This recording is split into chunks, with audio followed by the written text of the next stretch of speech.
Here's the first hive. We're going to take a look inside. You can see that they're quite active. I'll bring the camera in for a closer view. Look at all this activity we're getting. All kinds of pollen coming in. And these are some old boxes, so this thing's pretty beat up. At some point, they're going to get an upgrade to a new Layens hive. But let's just have a quick look inside. See what they're doing. I'm going to need just a little smoke.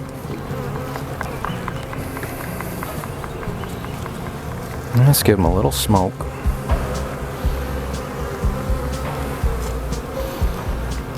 Okay. That was probably all about the same time that I was in this colony. It was probably October. A little smoke calms them down. They have an empty frame right here, so let's just take that one out first so we got room to pick up with our fingers. Alright, I've noticed that this colony's got a little bit of the same attitude the one next door to it has. I got a few worker bees pinging me in the arm. They're not really stinging. I haven't gotten stung yet. Let's see what happens when I move this frame. I think this is a honey frame. It's got some weight on it, so you can always tell a honey frame. Yeah, sure enough, look at that. There's a frame of honey.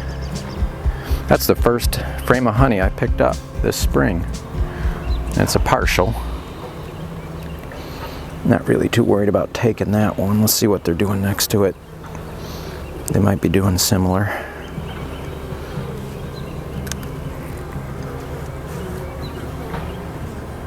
Yeah, these bees are just a little bit jumpy, not terrible.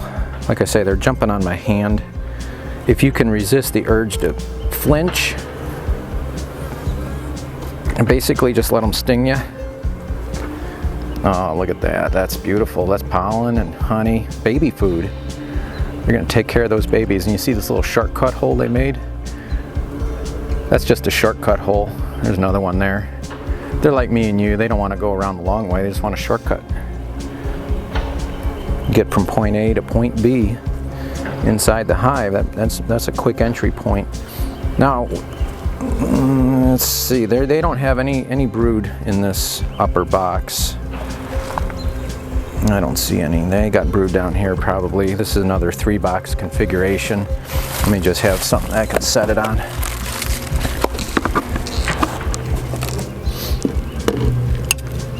I can set that there probably.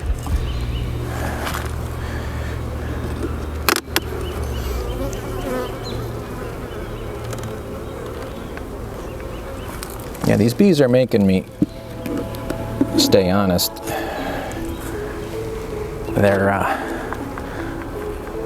They're greeting me with a couple of pings in the head. Let's give them a little light smoke. Show them who's boss.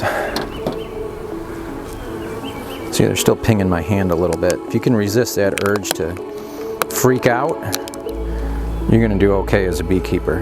Try not to freak out. Let's see what they're doing here. See, they did it again. They jumped on my hand. I moved just a little that time there. See, even I got to train my nerves. I got to retrain my nerves. That's like riding a bike. Oh, they come out again. They went after the hive tool a little bit. Let's give them the smoke.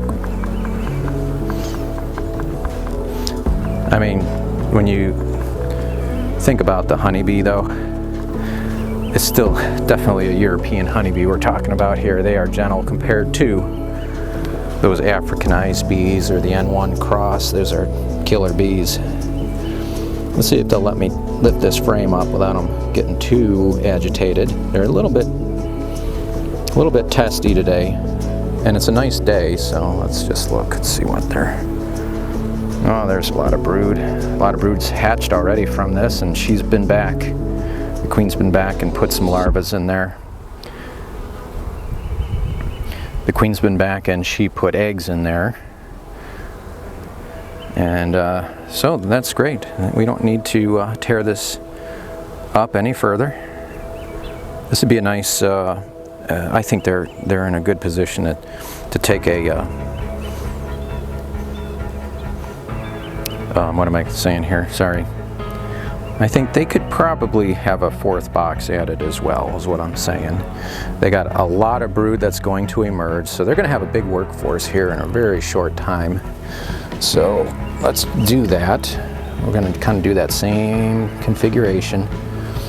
This time I'm going to use an empty frame. I'm going to put an empty frame in the center of the brood nest right here. And they will draw that out. And because there's worker brood on both sides, they're going to make this worker brood. So let's put this in here.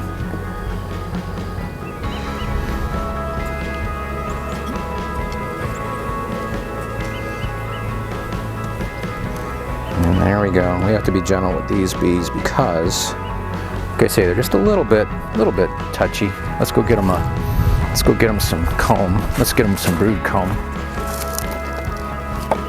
Okay. Yeah, they're just a little bit stingy.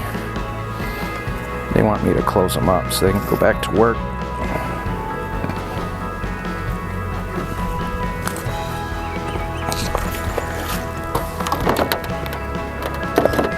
So we insert those combs from last year. Now that'll save them a lot of energy by doing this. See, they don't have to forage as much now. Put that in there. Let's put that frame of brood in.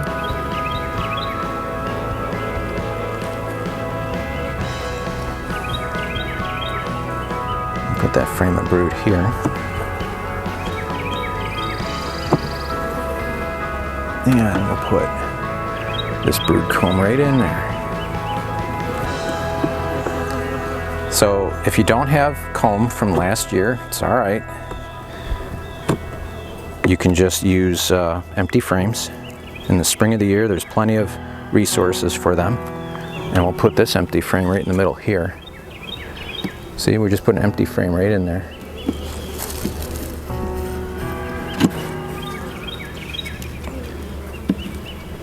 If we can get it in there. Let's move it over a little bit. Let's get it on here.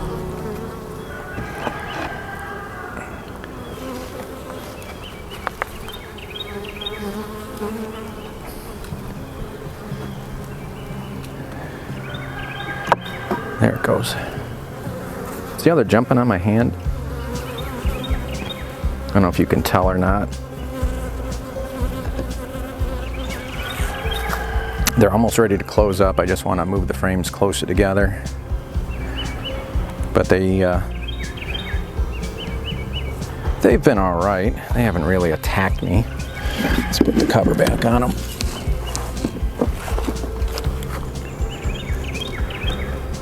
Good looking colony too. And let's mark them up. I don't know if I can read my notes anymore. Yeah, I can. They were winterized in October. So today we just did the same thing. 311, 21, added a super, plus one super. Okay, so everybody is getting prepped for the expansion. Well, I had a great time inspecting those colonies. I'm sure you did too. I hope it was educational. If you want to learn more, check out learnbeekeepingonline.com, and I've got a free 45-minute introduction to natural beekeeping. So if you're kind of new to the whole concept of doing things naturally when it comes to keeping bees, you can be very successful at doing it. And so I encourage you to check out that free video. If you want to learn more, I've got the whole course online.